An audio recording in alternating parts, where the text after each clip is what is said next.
नमस्कार, जय जोहार। क्या आप भी गवर्नमेंट एग्जाम्स की तैयारी करना चाहते हैं? क्या आप भी मेमोरी टेक्निक्स और ट्रिक्स के जरिए बहुत ही कम समय में स्मार्ट स्टडी करना चाहते हैं? क्या आप चाहते हैं कि सीजी व्यापम टॉपर आपको पढ़ाए? तो डाउनलोड करिए योगेंद्र साहू क्लासेस ऐप।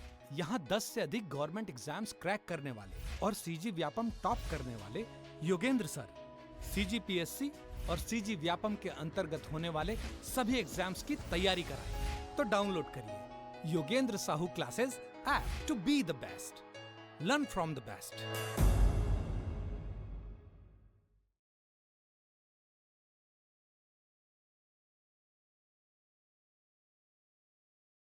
नमस्कार, स्वागत है आप सबका योगेंद्र साहू ऑनलाइन क्लासेस में।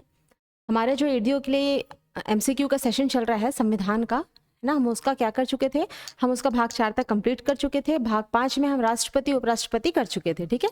उसके बाद क्या आता है, राष्ट्रपति और उपराष्ट्रपति के बाद आता है हमारा मंत्रिमंडल, ठीक है, जो केंद्रीय मंत्रिमंडल है, ठीक है, जिसमें प्रधानमंत्री और उनके जो कैबिनेट मिनिस्टर्स होते हैं उनका सबका जो ग्रुप है वो आता है, ठीक है।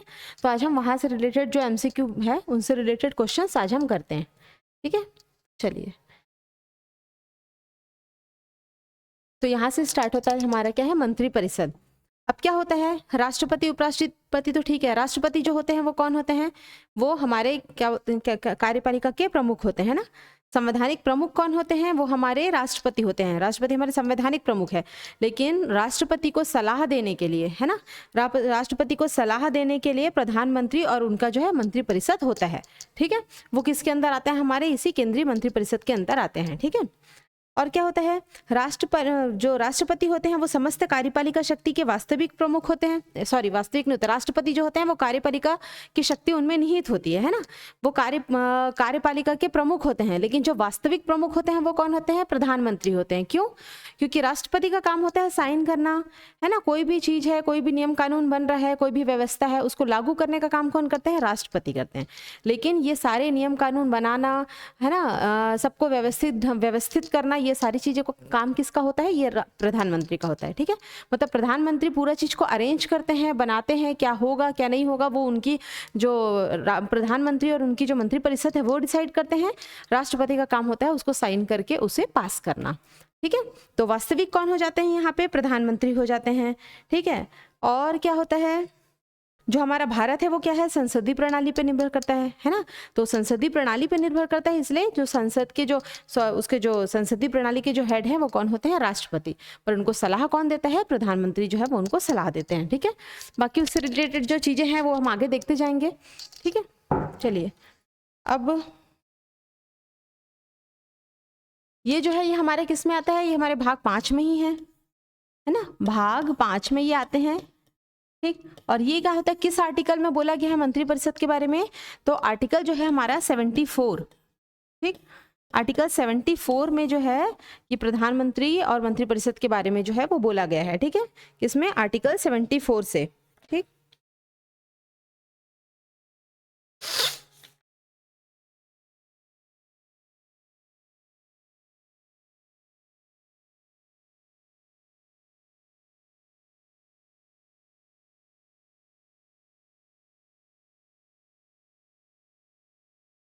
ठीक है ना।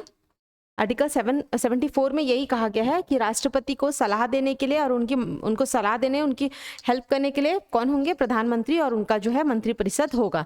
ये हमारे 74 में बोला गया है, ठीक है। तो चलिए अब नेक्स्ट क्वेश्चन देखते हैं, फिर आगे उसके बारे में डिस्कस करेंगे। निम्नलिखित कथनों पर विचार कीजिए और नीचे दिए गए कूट से सही उत्तर का चुनाव कीजिए।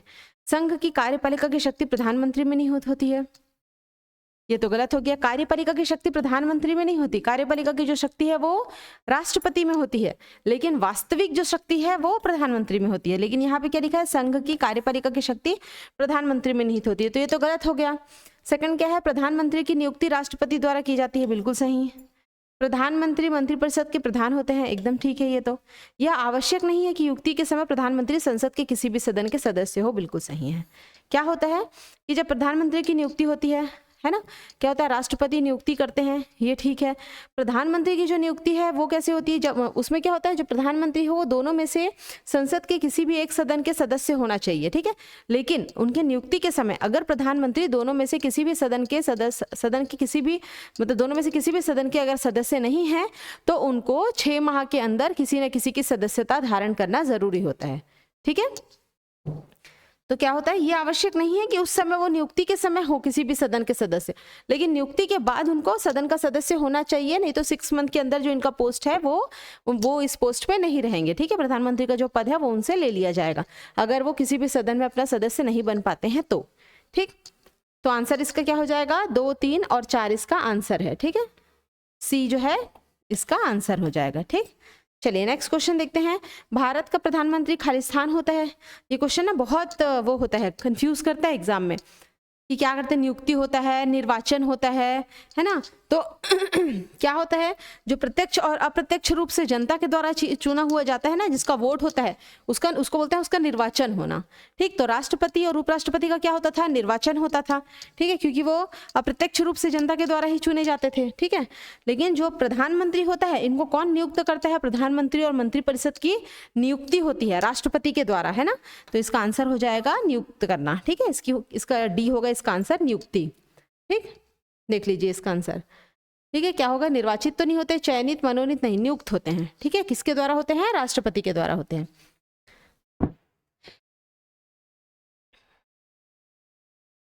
भारतीय संविधान के अनुच्छेद 78 में प्रावधान है दायित्वों का, किसके दायित्वों का प्रावधान जो है संविधान के अनुच्छेद 78 में दिया गया है, तो किसके दायित्वों का है प्रावधान उसमें,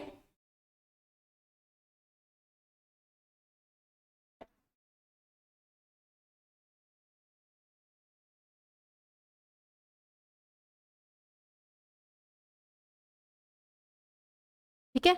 तो क्या है, अनुच्छेद 78 में क्या किया गया है, किसके दायित्व का, तो प्रधानमंत्री के दायित्व का जो है उसमें अनुच्छेद 78 में जो है उसका प्रावधान किया गया है, ठीक है।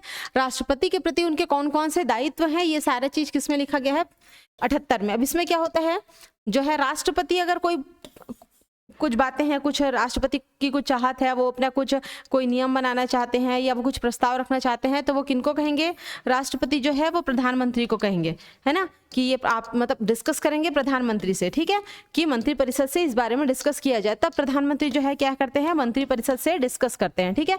वैसे ही मंत्रिपरिषद को चाहते हैं कि प्रधानमंत्री से मतलब जब डिस्कस करना चाहते हैं या कुछ अपना कुछ प्रस्ताव लाना चाहते हैं तो मंत्रिपरिषद क्या करते हैं, प्रधानमंत्री को कहते हैं, फिर प्रधानमंत्री राष्ट्रपति तक उसे पहुंचाता है। तो प्रधानमंत्री के जो सारे दायित्व हैं कि उनको कब कौन कौन सी चीजें क्या क्या उनका काम है राष्ट्रपति के प्रति, ये सारी चीज जो है आर्टिकल 78 में कही गई है, ठीक है। चलिए अब ये है कैबिनेट का तात्पर्य क्या है, ठीक है। कैबिनेट का क्या मतलब होता है, कैबिनेट का मतलब होता है मंत्रिपरिषद, ठीक। मतलब जो कैबिनेट जो होते हैं वो मंत्रिपरिषद वो क्या होते हैं, जो डायरेक्टली जनता से कनेक्ट होते हैं, कांटेक्ट करते हैं, जनता के डायरेक्ट कनेक्शन में होते हैं, ठीक है। कुछ ऐसे मंत्रिपरिषद होते हैं जो जनता के डायरेक्ट कनेक्शन में होते हैं और कुछ ऐसे होते हैं जो इंटरनल और होते हैं, ठीक है। लेकिन कैबिनेट मिनिस्टर्स उनको बोला जाता है जो जनता के डायरेक्ट कनेक्शन में होते हैं, ठीक है। जिनको मेन पोस्ट दिया जाता है ना वो सारी चीज डायरेक्ट, जैसे कि रेल मंत्री हो गए, है ना, और ऐसे जो अलग अलग मंत्री जो बटे हुए थे वो डायरेक्ट कनेक्शन में होते हैं जनता से, है ना, जो जनता के लिए डायरेक्ट काम कर रहे होते हैं, तो उनको क्या बोलते हैं, कैबिनेट मिनिस्टर बोलते हैं। अब ये क्या होता है, कैबिनेट स्तर के जो मंत्री होते हैं उनको कैबिनेट का तात्पर्य दिया जाता है, ठीक। शासन के सभी मंत्रीगण तो नहीं होते, क्योंकि जो मेन मंत्री हैं कैबिनेट उनके अंदर भी और इंटरनल छोटे छोटे मंत्री होते हैं, तो वो सब क्या होते हैं, वो कैबिनेट में नहीं आते हैं, ठीक है। तो इसका क्या हो जाएगा, कैबिनेट स्तर के जो मंत्री होते हैं वो होते हैं कैबिनेट, ठीक है। संविधान के में मंत्रिमंडल शब्द का एक ही बार प्रयोग हुआ है, वह कब हुआ है, ठीक है। तो ये एक बहुत बड़ी बात है कि जो इतने बड़े संविधान में हम मंत्रिमंडल को सबसे मेन मानते हैं, हमेशा हर जगह उनका यूज होता है ना। मंत्रिमंडल शब्द हम ऐसे बहुत बार यूज करते हैं, है ना, लेकिन जो संविधान मेन संविधान है उसमें जो मंत्रिमंडल शब्द का एक ही बार प्रयोग हुआ है, और वह कब हुआ है, आर्टिकल 352 में हुआ है। और ये आर्टिकल 352 था क्या, ये आपातकाल का था, है ना, राष्ट्रीय आपातकाल जब लगता है,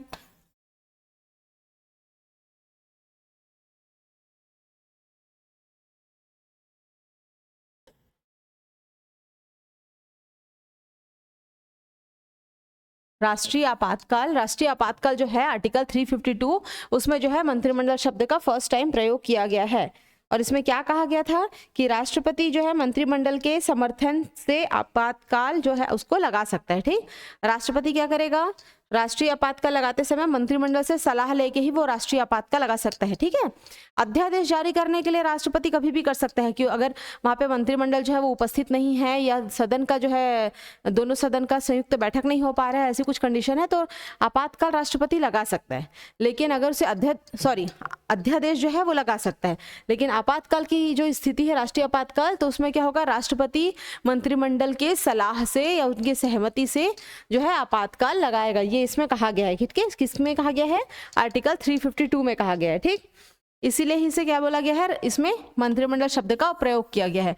और ये कब की बात है, कब आया था ये चीज, इसमें एड ऑन कब हुआ था, तो ये जब 44वें नंबर का संविधान संशोधन हुआ था ना, तब हुआ था। ठीक है, 44वें संविधान संशोधन में क्या हुआ था, मोरारजी देसाई के समय, पहले इससे पहले 42वां संविधान संशोधन आया था जब इंदिरा गांधी जी ने बहुत सारे नियम लाए थे, है ना, जिसमें राष्ट्रपति की शक्तियों को कम भी कर दिया गया था।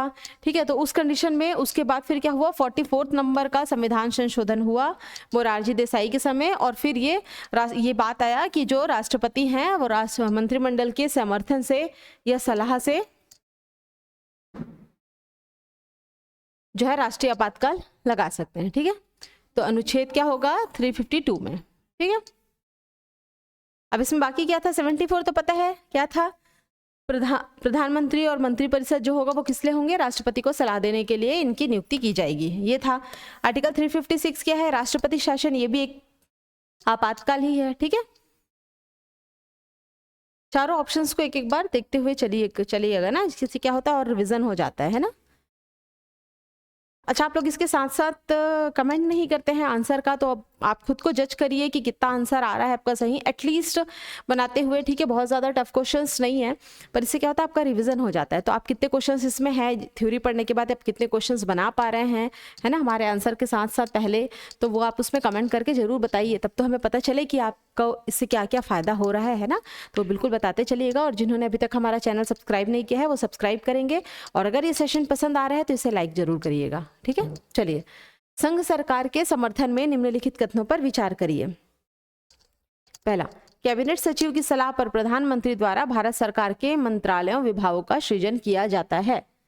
ये सही है क्या, ये तो गलत है, क्योंकि कैबिनेट सचिव की सलाह पर और प्रधानमंत्री की सलाह पर जो है राष्ट्रपति मंत्रालयों विभागों का सृजन करता है ना, प्रधानमंत्री सृजन नहीं करता, प्रधानमंत्री सलाह देता है, राष्ट्रपति सृजन करता है। ठीक है, तो पहला तो गलत हो गया। हर एक मंत्रालय को प्रधानमंत्री की सलाह पर भारत के राष्ट्रपति द्वारा किसी मंत्री को प्रदान किया जाता है। हर एक मंत्रालय, ठीक, हर एक मंत्रालय प्रधानमंत्री की सलाह पर भारत के राष्ट्रपति के द्वारा किसी भी मंत्री को प्रदान किया जाता है, ये सही है। ठीक है, तो आंसर क्या हो जाएगा, केवल दूसरा सही है। ठीक, क्योंकि प्रधानमंत्री की सलाह पर राष्ट्रपति जो है वो पद का निर्धारण करता है, या पद जो है वो उसको प्रदान करता है, किसको, मंत्रियों को। ठीक है, तो सेकंड वाला आंसर सही होगा, फर्स्ट वाला जो है वो गलत है। ठीक, क्वेश्चन नंबर 7। अब ये ना सब में बहुत ज्यादा डिटेल में नहीं जाएंगे, है ना। अच्छा, एक चीज ये बताना भूल गई थी, ये क्या था कि मंत्रालय जो उसकी सलाह पर करेगा, और ये किस आर्टिकल में कहा गया है, ये ना आर्टिकल 75 में है। ठीक है, आर्टिकल 75 में क्या है कि राष्ट्रपति मंत्रिपरिषद की सलाह से लोग मंत्रियों को पद जो है वो प्रदान करेगा। ठीक, ठीक है, संसदीय शासन में वास्तविक कार्यपालिका शक्ति किसके पास होती है। अब ये वास्तविक शब्द आते ही प्रधानमंत्री आएगा। ठीक है, वास्तविक है तो प्रधानमंत्री आएंगे, वास्तविक नहीं लिखा है कार्यपालिका की शक्ति तो राष्ट्रपति। ठीक है, तो वास्तविक कौन होंगे, प्रधानमंत्री होंगे। चलिए, निम्नलिखित कथनों पर विचार करिए। एमसीक्यू को है, फटाफट करते जाएंगे, है ना, बहुत ज्यादा ब्रीफ में नहीं जाएंगे क्योंकि थ्योरी पढ़ा हुआ होता है। राष्ट्रपति भारत सरकार का कार्य अधिक सुविधा पूर्वक किए जाने के लिए और मंत्रियों में उक्त कार्य के आवंटन के लिए नियम बनाएगा। बिल्कुल, राष्ट्रपति नियम बनाएगा, ये सही है। भारत सरकार की समस्त कार्यपालिका कार्यवाहियां प्रधानमंत्री के नाम से की हुई कही जाएगी। प्रधानमंत्री के नाम से कही हुई कहाँ कही जाएगी, है ना, ये तो सारा चीज राष्ट्रपति के नाम से कही हुई कही जाती है। इसका केवल एक ही सही होगा। ठीक है, केवल एक सही होगा। ठीक, यदि भारत के प्रधानमंत्री संसद के उच्च सदन के सदस्य हैं तो उच्च सदन के सदस्य मतलब क्या होता है? उच्च सदन मतलब होता है, ये हो गया संसद, ठीक है। इसमें 2 सदन होते हैं, कौन कौन से होते हैं? लोकसभा और राज्यसभा, ठीक है। इसको क्या बोलते हैं? निम्न सदन बोलते हैं, और इसको क्या बोलते हैं? उच्च सदन बोलते हैं, ठीक। तो जो प्रधानमंत्री है वो दोनों में से किसी भी सदन के सदस्य हो सकते हैं, ठीक है। लोकसभा के भी हो सकते हैं, राज्यसभा के हो सकते हैं, लेकिन जो लोकसभा है ये निम्न सदन है, लेकिन ये जनता के डायरेक्ट कांटेक्ट में होता है, ठीक है। यहाँ पे क्या होता है, ये कभी भी, ये क्या होता है, ये कभी भी भंग होता है। राज्यसभा तो कभी भंग ही नहीं हो सकता। लोकसभा में कौन होते हैं? जनता के द्वारा जो चुने हुए लोग होते हैं, वही लोकसभा में क्या होते हैं? लोकसभा के सदस्य होते हैं। मतलब क्या होता है, जो निर्वाचन के थ्रू आए हुए होते हैं वो लोकसभा में होते हैं, ठीक है। तो क्या होगा, देखो राज्यसभा तो कभी भंग नहीं हो सकता है ना, वो कभी भंग नहीं हो सकता, कभी खत्म नहीं हो सकता है ना। उसमें जो लोग होते हैं उनका क्या होता है, हर 2 साल बाद क्या होता है, हर 2 साल बाद उनके सदस्यों का चुनाव करके फिर उनको क्या होता है, उनको पद से हटा, मतलब पद उनका क्या बोलना चाहिए, रिटायरमेंट हो जाता है, समझ लीजिए, है ना। वो किसमें होता है? राज्यसभा में होता है, उच्च सदन में। लेकिन लोकसभा में क्या होता है, लोकसभा का एक पर्टिकुलर ड्यूरेशन होता है ना, कि 5 साल तक आप यहाँ काम करेंगे, और ये सारी चीजें क्या होता है, क्योंकि यहाँ पे निर्वाचन होता है, ठीक। तो इसीलिए जहां पे निर्वाचन हो रहा है, विश्वास प्रस्ताव हो गया, अविश्वास प्रस्ताव हो गया, किसी को पद से हटाना, ये सारी चीजें किसमें हो सकती है? लोकसभा में हो सकती है। किसमें हो सकती है? लोकसभा में, निम्न सदन में हो सकता है, ठीक है। तो राज्यसभा में तो वैसा होगा नहीं। और अगर किसी भी लोकसभा में किसी के प्रति अगर अविश्वास प्रस्ताव आ जाता है, और अगर किसी वो सफल हो जाता है, तो पूरा क्या होता है, लोकसभा जो है वो भंग हो जाता है ना। सारे मंत्रिमंडल जो है वो विफल हो जाते हैं, डाउन हो जाते हैं, या बोलना चाहिए उनका जो पद है वो उनके पद से हट जाते हैं, ठीक है, हटा दिए जाते हैं। तो क्या होगा, अगर क्या बोल रहा है, प्रधानमंत्री अगर संसद के उच्च सदन के सदस्य है तो क्या होगा, वे अविश्वास प्रस्ताव की स्थिति में अपने पक्ष में वोट नहीं दे सकेंगे, वे निम्न सदन में बजट पर नहीं बोल सकते, वे केवल उच्च सदन के ही वक्तव्य दे सकते हैं। और 4th में क्या है, उन्हें प्रधानमंत्री पद की शपथ ग्रहण करने के बाद 6 माह के अंदर निम्न सदन का सदस्य बनना पड़ेगा। तो ये तो टोटल गलत है ना, कि अगर वो ऑलरेडी अगर क्या है उच्च सदन का है तो निम्न सदन में और आना पड़ेगा, क्या नहीं आना पड़ेगा। वे केवल उच्च सदन के ही व्यक्तित्व होंगे, बिल्कुल ऐसा नहीं है, वो दोनों सदन के होंगे। वे निम्न सदन के बजट पर नहीं बोल सकते, नहीं ऐसा भी नहीं है, ये बोल सकते हैं। लेकिन ये बात बताइए कि जो है अविश्वास प्रस्ताव, ये उच्च सदन में तो आ ही नहीं सकता है ना, ये तो निम्न सदन में आएगा। और जो प्रधानमंत्री है या कोई भी सदस्य है, जो वो जिस सदन का सदस्य है वो तो वोट जो है वो उसी सदन में देगा ना। अगर उच्च सदन के सदस्य वहां पे कुछ ऐसा होता है कि वहां पे उनके वोट की जरूरत है, तो वो वहां पे वोट कर सकते हैं, क्योंकि वो उच्च सदन के सदस्य है। लेकिन वो निम्न सदन में कैसे वोट करेंगे अगर वो उच्च सदन के हैं? तो वो अविश्वास प्रस्ताव की स्थिति में अपने पक्ष में वोट नहीं दे सकते, ये सही होगा, ठीक है। ठीक, तो इसका आंसर क्या हो जाएगा कि वह अविश्वास प्रस्ताव की स्थिति में अपने पक्ष में वोट नहीं दे पाएंगे, ठीक है।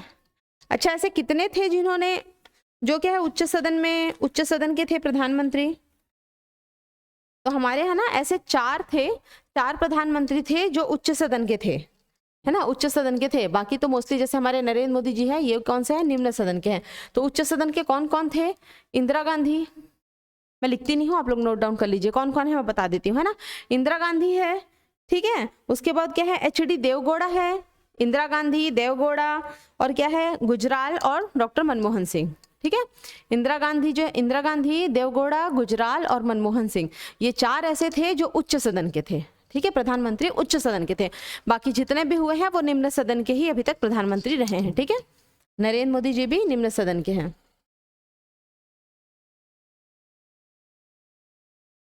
भारतीय संविधान के निम्नलिखित प्रावधानों में से कौन सा प्रावधान मंत्री परिषद की नियुक्ति तथा पदच्युति को विवेचित करता है? तो कौन सा करता है नियुक्ति को?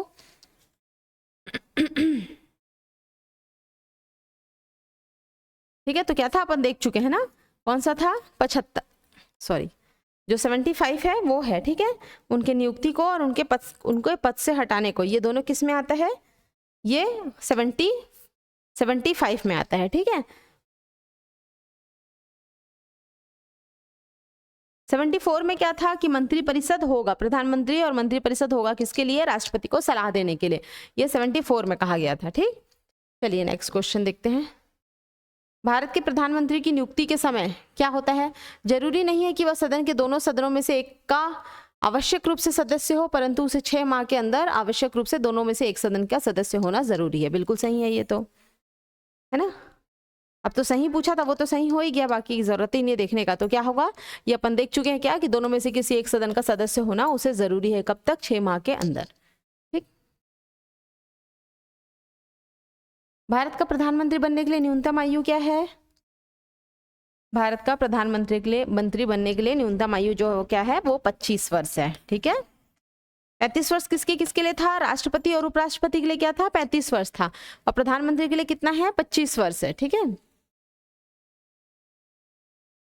अब क्वेश्चन है, प्रधानमंत्री को लोकसभा के द्वारा चुना जाता है, संसद के द्वारा चुना जाता है, राष्ट्रपति के द्वारा नियुक्त किया जाता है, और लोकसभा में बहुमत द्वारा प्राप्त पार्टी द्वारा नामित किया जाता है। ठीक है। अब देखिए इसका आंसर क्या होगा। हमको तो पता ही है कौन करते हैं इनकी नियुक्ति, राष्ट्रपति के द्वारा इनकी नियुक्ति जो है वो की जाती है। ठीक है। अब राष्ट्रपति की नियुक्ति कैसे करते हैं? जो बहुमत पार्टी होता है लोकसभा में, जो पार्टी बहुमत की पार्टी होती है ना, वहां से राष्ट्रपति जो है उनको नियुक्त करते हैं। ठीक है। अगर क्या होता है पार्टी में दोनों क्या होता है, बहुमत नहीं बैठता है। ठीक है। और मतलब 2 पार्टी है, दोनों को समान वोट हो जाता है, किसी एक पार्टी का बहुमत नहीं हो पाता, तो उस समय क्या होता है, राष्ट्रपति अपनी शक्ति से, है ना, अपने खुद की इच्छा से दोनों में से किसी भी एक पार्टी के अपने किसी भी एक सदस्य को दोनों में से किसी एक पर्टिकुलर इंसान को चुन के प्रधानमंत्री बना सकते हैं। ठीक है। कब? जब दोनों टाई अप हो जा रहा है ना, वोटिंग हुआ, दोनों टाई अप हो गया, बहुमत नहीं, किसी भी एक पार्टी का बहुमत नहीं हो पाया, तो उस समय क्या होगा, राष्ट्रपति के पास शक्ति होती है कि वो किसी एक को चुन के प्रधानमंत्री बना सके। पर प्रधानमंत्री को क्या है कि वो वहां पे अपना बहुमत प्राप्त करेंगे, ये उनके ऊपर होता है, प्रधानमंत्री के ऊपर। ठीक है। कि उनको क्या करना पड़ेगा, अपने उस पार्टी में बहुमत उनको प्राप्त करना होगा। ठीक है। नहीं तो वो अपने पद से हटा दिए जाते हैं।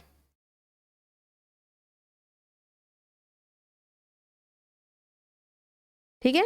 कब तक करना रहता है? 1 माह के भीतर सदन में विश्वास मत हासिल करना पड़ता है प्रधानमंत्री को। ठीक है। राष्ट्रपति चुन तो लेते हैं, लेकिन उनको क्या है, 1 माह के अंदर जो है 30 दिन के अंदर विश्वास जो है वो मत जो है प्राप्त करना पड़ता है किनको? प्रधानमंत्री को। चलिए, जो व्यक्ति संसद का सदस्य नहीं है केंद्रीय मंत्री रह सकता है। कितने दिन तक रह सकता है? सिर्फ 6 माह तक रह सकता है। ठीक है। 6 माह के बाद उनको सदस्यता धारण करना जरूरी हो जाता है, दोनों में से किसी भी एक सदन का।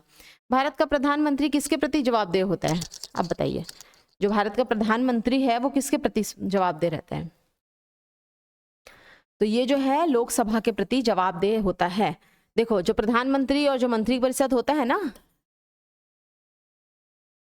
जो मंत्रिपरिषद है वो क्या करते हैं, वो क्या होते हैं, ये सामूहिक रूप से, ठीक है, सामूहिक रूप से होता है। और क्या होता है?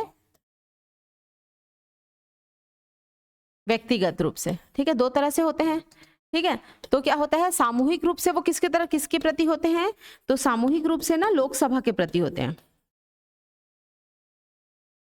सामूहिक रूप से लोकसभा के प्रति वो जवाबदेह होते हैं। ठीक।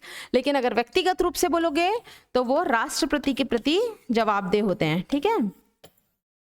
राष्ट्रपति के प्रति व्यक्तिगत रूप से, पर्टिकुलर एक इंसान जो है वो व्यक्तिगत रूप से राष्ट्रपति, जैसे कोई अगर जो एक मंत्रिमंडल है उसमें कोई एक पर्टिकुलर एक इंसान अगर कुछ गलत काम करता है ना, कुछ क्राइम कर देता है या संविधान का हनन करता है, कोई एक पर्टिकुलर इंसान कर रहा है। ठीक है। तो वो कहाँ पे जवाबदेही होगा? वो राष्ट्रपति के प्रति जवाबदेही होगा, और उनके प्रसाद पर्यंत, मतलब राष्ट्रपति की इच्छा से वो उनको हटाया जा सकता है। ठीक है। क्योंकि उन्होंने क्राइम किया था, उसके लिए पूरा मंत्रिपरिषद नहीं गिरेगा। ठीक है। पूरी पार्टी नहीं गिर जाएगी और नया फिर से चुनाव नहीं होगा, ऐसा नहीं होगा। लेकिन अगर सामूहिक रूप से कुछ हो रहा है ना, पूरा जो मंत्रिमंडल है उनमें सामूहिक रूप से ऐसा कुछ हो रहा है कि गलत चुनाव हो जा रही है, गलत कुछ नियम निकाल दे रहे हैं या किसी नियम का भंग कर रहे हैं, अगर ये सामूहिक रूप से हो रहा है तो लोकसभा के प्रति वो जवाबदेह होंगे और लोकसभा में चुनाव करके उनको उनके पद से हटा दिया जाता है। ठीक है। साधारण बहुमत से। ठीक है। तो ये क्या हो जाता है, किसके प्रति जवाबदेह होते हैं? लोकसभा के प्रति। और ये किसमें कहा गया है?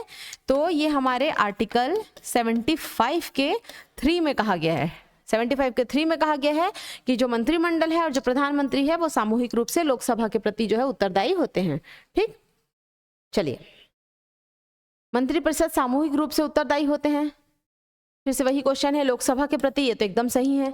एक संवैधानिक बाध्यता के अंतर्गत, ठीक है, ठीक, एक संवैधानिक बाध्यता के अंतर्गत, बिल्कुल ये भी सही है। अनुच्छेद 75 के 3, बिल्कुल ये भी सही है। अनुच्छेद 75 का 4 ये तो नहीं है, ये गलत है। ठीक है, तो ये बस गलत है, 74 का 3 नहीं आएगा, यहाँ तक आएगा, है ना, ये तीनों सही है। तो कौन सा, एक लोकसभा के प्रति बिल्कुल है, एक संवैधानिक बाध्यता के अंतर्गत बिल्कुल ये भी सही है, और अनुच्छेद 75 का 3 अभी हमने देख लिया था। तो ये 3 जो है सही है। तो इसका आंसर क्या हो जाएगा, 1, 2 एंड 3। ठीक, पहले क्वेश्चन पढ़ लेते हैं। भारतीय संविधान के संदर्भ में निम्नलिखित कथनों पर विचार कीजिए। संघ मंत्री परिषद लोकसभा के प्रति सामूहिक रूप से उत्तरदायी होगी। मंत्री परिषद लोकसभा के प्रति, ठीक है, ये तो सही है।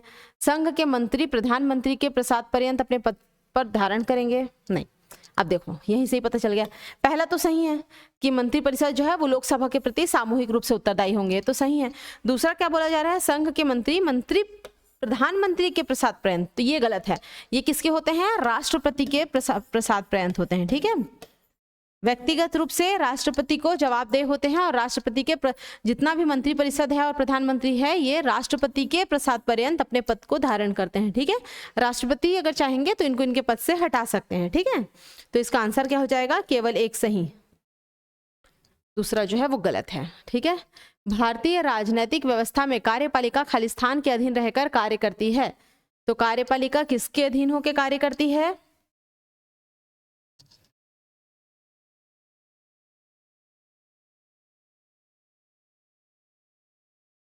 न्यायपालिका कितनी होगा, न्यायपालिका तो बिल्कुल अलग है ना, न्यायपालिका कार्यपालिका अलग अलग हो जाते हैं। तो जो कार्यपालिका है वो, न्यायपालिका का काम क्या होता है, जो भी बना है उसमें न्यायिक रूप से उसको लागू करना, वो उनका काम है ना, तो उसमें न्यायिक चीजों को देखना वो न्यायपालिका का काम है। ठीक, और कार्यपालिका है वो किसके अधीन होकर कार्य करती है, तो वो विधायिका के अधीन होकर कार्य करती है। ठीक है, चुनाव आयोग, संघ लोक सेवा आयोग तो होगा ही नहीं। ठीक, तो कार्यपालिका जो है वो विधायिका के अधीन होकर कार्य करती है। ठीक है, किस सदन के सदस्यों द्वारा बहुमत से अविश्वास प्रस्ताव पास होने पर मंत्रिपरिषद को त्यागपत्र देना पड़ेगा। तो ये तो अपन डिस्कस कर चुके हैं, किस में होता है ये, है ना, अविश्वास प्रस्ताव आता किस में है, तो ये लोकसभा में आता है। ठीक है, अविश्वास प्रस्ताव जो है वो लोकसभा में आता है, सरकार गिर जाती है। अगर अविश्वास प्रस्ताव आया और वो पारित हो गया तो जो है पूरी सरकार गिर जाती है। ठीक है, वो किस में हो सकता है, लोकसभा में। हम इसके बारे में डिस्कशन कर चुके हैं पहले, है ना। अच्छा,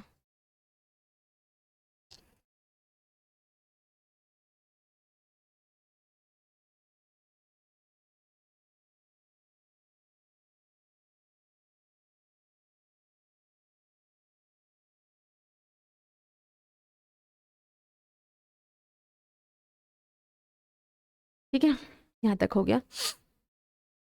मंत्रिपरिषद के विरुद्ध अविश्वास प्रस्ताव लाने के लिए लोकसभा के सदस्यों की संख्या कितनी होनी चाहिए, तो ये देखे थे अपन, नहीं देखे। अविश्वास प्रस्ताव के लिए कितनी संख्या होनी चाहिए, एक तो अविश्वास प्रस्ताव कहाँ आ सकता है, लोकसभा में आ सकता है। ठीक है, और लोकसभा के कितने सदस्यों की संख्या होनी चाहिए, उसमें 50 सदस्य। अगर 50 सदस्य जो है वो उसमें साइन करके दे देते हैं लोकसभा में, ठीक है, 50 सदस्य अगर साइन करके दे देते हैं तो वो अविश्वास प्रस्ताव जो है वो पारित हो जाएगा। ठीक है, ठीक,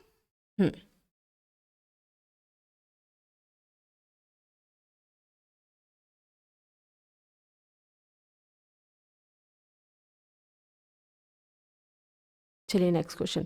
भारत में अविश्वास प्रस्ताव के विषय में निम्नलिखित कथनों पर विचार किए। भारत के संविधान में किसी अविश्वास प्रस्ताव का कोई उल्लेख नहीं है। अविश्वास प्रस्ताव केवल लोकसभा में ही पुनर्स्थापित किया जा सकता है। दोनों सही है क्या, बिल्कुल दोनों सही है। भारत के संविधान में अविश्वास प्रस्ताव जैसा कोई भी उल्लेख नहीं है और ये केवल लोकसभा में ही आ सकता है। तो इसका आंसर क्या हो जाएगा, पहला और दूसरा दोनों, ये एकदम सही है। ठीक है, क्या है, इनका कोई भी ऐसा उल्लेख इसमें नहीं किया गया है। ठीक है, अच्छा ये किसमें, संसद के नियम कानून में इसका उल्लेख है। ठीक है, संसद में, संसद का जो अपना एक कानून नियम बनता है ना, उनका एक जो नियम कानून बनता है उसमें उल्लेख है इस चीज का, अविश्वास प्रस्ताव का। लेकिन संविधान में अविश्वास प्रस्ताव का कहीं पे कोई उल्लेख नहीं है। ठीक है, और ये किसमें कहा गया है, ये हमारा जो है आर्टिकल 118 है ना, आर्टिकल 118 के 1 में ये कहा गया है, क्या कहा गया है कि सदन जो है अपने कार्य के लिए नियम बना सकता है। ठीक है, सदन अपने कार्य के लिए नियम बना सकता है, ये किसमें कहा गया है, आर्टिकल 118 में। तो सदन कहते हैं संसद में अपने कार्य के लिए जो नियम बनाया है उसमें ये कहा गया है, अविश्वास प्रस्ताव को उल्लेखित किया गया है, ठीक है, पर संविधान में इसे नहीं किया गया है उल्लेखित, ठीक है। केंद्रीय मंत्रिपरिषद के त्याग पत्र देने के उपरांत निम्नलिखित में से कौन सी एक स्थिति नहीं है। अच्छा, कौन सी स्थिति नहीं है बोल रहा है, ठीक है, सही स्थिति नहीं है, ठीक। राष्ट्रपति शासन लागू हो जाएगा, राष्ट्रपति शासन थोड़ी हो जाएगा लागू, मंत्रिपरिषद त्याग पत्र दे देगा तो। अगर पूरा मंत्रिपरिषद गिर भी जाता है तो फिर वो राष्ट्रपति शासन थोड़ी लागू हो जाएगा वहां पे, तो ये तो पहला तो गलती हो गया, वही पूछा था तो वो तो गलत है। सेकंड ऑप्शन देखते हैं, राष्ट्रपति वैकल्पिक व्यवस्था बनने तक उन्हें वहां बने रहने को कहेगा, ठीक है। वैकल्पिक व्यवस्था से अभिप्राय है कि यथासंभव शीघ्र नई सरकार के गठन हेतु आम चुनाव कराया जाएगा, एकदम सही। अपदस्थ मंत्रिपरिषद अपने पद पर नई सरकार बनने तक पदभार का निर्वाह करेगी, ठीक है, ये भी सही है। तो ये 3 तो सही है, इसका आंसर ये गलत है, लेकिन हमको क्या पूछा गया था कि कौन सा गलत है, ठीक है। तो क्या हो जाएगा इसका आंसर, आंसर हो जाएगा ए, ठीक है। चलिए, भारत के प्रधानमंत्री में से कौन अपने कार्यकाल में संसद में कभी भी उपस्थित नहीं हुए। अच्छा देखो, ऐसे भी थे कुछ हमारे जो प्रधानमंत्री थे जो अपने पूरे कार्यकाल में संसद में कभी भी उपस्थित नहीं हुए थे, कभी वो वहां तक जा ही नहीं पाए थे, ठीक है। तो वो कौन थे, चौधरी चरण सिंह, ठीक है। ऐसे था कि ये वहां तक कभी पहुंच ही नहीं पाए, कभी जाने का हुआ तो भी नहीं पहुंच पाए थे ये, ठीक है। तो कौन है जो अपने पूरे कार्यकाल में वहां तक कभी गए ही नहीं, तो वो कौन है, चौधरी चरण सिंह है, ठीक है, जो पूरे कार्यकाल में वहां तक नहीं गए थे, ठीक है। इसलिए इनको कहा जाता है कि लोकसभा का कभी भी सामना ना कर पाने वाले जो प्रधानमंत्री कौन है, तो वो कौन थे, चौधरी चरण सिंह थे, ठीक है। उदारीकरण, निजीकरण, भूमंडलीकरण की नई आर्थिक नीति घोषित की गई थी, कौन से प्रधानमंत्री के द्वारा की गई थी, तो ये की गई थी नरसिम्हा राव के द्वारा, ठीक। उदारीकरण, निजीकरण और भूमंडलीकरण की नई आर्थिक नीति की घोषणा नरसिम्हा राव के द्वारा की गई थी, ठीक है। कुछ क्वेश्चंस और है। मनमोहन सिंह के संबंध में निम्न में से कौन सा कथन सही नहीं है, ठीक है, सही नहीं है बोला जा रहा है, ठीक है। क्वेश्चन ए ऑप्शन देख लेते हैं सीधा। भारत के पूर्व वित्त मंत्री थे, बिल्कुल ये वित्त मंत्री तो थे। भारतीय रिजर्व बैंक के पूर्व गवर्नर थे, एकदम सही, ये भी थे। ये वित्त आयोग के पूर्व अध्यक्ष और अंतरराष्ट्रीय मुद्रा कोष में भारत के पूर्व प्रतिनिधि, तो वो वित्त आयोग के ना अध्यक्ष नहीं थे कभी भी, ठीक है, लेकिन अंतरराष्ट्रीय मुद्रा कोष के भारत में पूर्व प्रतिनिधि थे, ठीक है। तो इसका आंसर क्या है, इसका ए, बी और डी तो है, सी नहीं है, ठीक। तो क्या पूछा गया है, कथन कौन सा सही नहीं है बोल रहा है, तो वो कभी भी वित्त आयोग के पूर्व अध्यक्ष नहीं थे, ठीक है। इसका आंसर हो जाएगा सी। 26वां देखते हैं, उप प्रधानमंत्री पद का सृजन। तो उप प्रधानमंत्री पद का सृजन, तो ये जो है ये संविधान संशोधन के थ्रू तो नहीं हुआ था, ये दोनों को तो पहले ही कट कर देते हैं, ठीक है। मूल संविधान के अंतर्गत हुआ, मूल संविधान में उप प्रधानमंत्री तो का कोई है क्या, उसमें उल्लेखन है क्या, कहीं उल्लेख किया गया है, नहीं किया गया है ना। हमारे संविधान में कहीं पे भी उप प्रधानमंत्री का पद जो है वो सृजित नहीं है, तो संविधान के प्रावधानों से हटकर इसका सृजन हुआ है, ठीक है। संविधान के प्रावधानों से हटके इसका जो है सृजन किया गया है, किसका, उप प्रधानमंत्री का। केंद्र सरकार में उच्चतम नागरिक सेवा अधिकारी कौन है, ठीक है। क्या बोल रहा है, केंद्र सरकार में उच्चतम नागरिक सेवा अधिकारी कौन है, ठीक है। तो ये कौन होते हैं, जो कैबिनेट सचिव होते हैं ना, कैबिनेट सचिव, ये उच्चतम नागरिक होते हैं, अध्यक्ष। सरकारी नौकरी, सरकारी तंत्र में ना सबसे बड़ा पद होता है इनके पास में, ठीक है। सरकारी तंत्र में सबसे बड़ा पद जो है वो किसके पास होता है, कैबिनेट सचिव के पास होता है, ठीक है। सबसे बड़ा उच्चतम नागरिक कौन है बोलेंगे सेवा अधिकारी में, तो कौन होता है, मंत्रिमंडल जो है सचिव वो होते हैं, ठीक है। बहुत ही उच्च श्रेणी में होता है इनका नाम, ठीक है। तो कौन हो जाएगा, मंत्रिमंडल सचिव, कैबिनेट सचिव, ठीक है। निम्नलिखित संविधान संशोधन में से कौन सा एक बताता है, मंत्रिमंडल में कुल मंत्रियों की संख्या प्रधानमंत्री को सम्मिलित करते हुए लोकसभा के सदस्यों की कुल संख्या के 15% से अधिक नहीं होगी, ठीक। चलिए ठीक है, ये देखते हैं। देखिए कुल जो है लोकसभा के सदस्य तो बहुत सारे होते हैं, है ना, कितने हैं, टोटल 545 सदस्य हैं, है ना, 545 सदस्य हैं। तो इसमें से कितने को मंत्री पद जो है वो मिलेगा, तो ये भी डिसाइड किया गया ना कि सबको तो नहीं दे सकते हैं, बहुत सारे हो जाएंगे। तो इनका जो है 15% है ना, 15% जो है 15% जो है वो क्या होंगे, टोटल मंत्री होंगे, ठीक है, मंत्रियों की संख्या होगी। और ये कौन से संविधान संशोधन से आया था? तो ये 91 नंबर का जो संविधान संशोधन आया था, 91 नंबर का संविधान संशोधन कब आया था? एक सेकंड ना, कब आया था ये आया था 2003 में, ठीक। 91 नंबर का संविधान संशोधन जो हुआ था 2003 में, उसके तहत क्या हुआ था? मंत्रिमंडल में कुल मंत्रियों की संख्या जो है डिसाइड की गई थी, जो कितना होता है? लोकसभा के सदस्यों का 15% होता है। यही हमारे राज्य में भी डिसाइड होता है, ठीक है, विधानसभा में, ठीक है, विधानसभा में भी यही होता है कि विधानसभा के टोटल सीट का 15% जो है वो कौन होंगे? विधानसभा में होंगे, ठीक है। इसमें दिल्ली में अलग है, लेकिन दिल्ली में शायद 10% होते हैं, ठीक है। दिल्ली विधानसभा में मंत्रियों की संख्या सिर्फ 10% होती है विधानसभा के टोटल सीट का, बाकी जगह कितने होते हैं? 15%। अब ये लास्ट क्वेश्चन, निम्नलिखित में से कौन सा आधिकारिक दस्तावेज भारत से संबंधित है? ठीक है, मतलब क्या हो रहा है, जो भी आधिकारिक दस्तावेज बनते हैं वो किस कौन से पत्र में, किस कलर के पत्र में जो है वो होता है, कौन से संबंधित होता है? तो कौन सा होता है? श्वेत पत्र, ठीक है। भारत में जो है वो श्वेत पत्र होता है ना, ठीक है। गोलमेज सम्मेलन में भी लास्ट में क्या हुआ था? श्वेत पत्र जारी हुआ था ना 1932 में, 1932 में, ठीक है। और यही श्वेत पत्र फिर आगे जाके क्या हुआ था? भारत शासन अधिनियम जो आया था 1935 का, यही बना था, ठीक है। तो जो श्वेत पत्र आया था वो कब आया था? 1932 में। तो वही बोल रहा है कि आधिकारिक दस्तावेज जो है भारत का वो संबंधित होता है किससे? श्वेत पत्र से होता है, ठीक है। चलिए, ये मंत्रिपरिषद के कुछ क्वेश्चन है जो हमारे आज कंप्लीट हो गए, है ना। इससे रिलेटेड और भी बहुत सारे क्वेश्चन जो है वो बन सकते हैं, लेकिन जो मेन थे जिसमें हमारा लगभग टॉपिक कंप्लीट हो जाता है वो ये है, ठीक है। चलिए, आगे के जो टॉपिक है वो हम नेक्स्ट क्लास में देखते हैं। Thank you.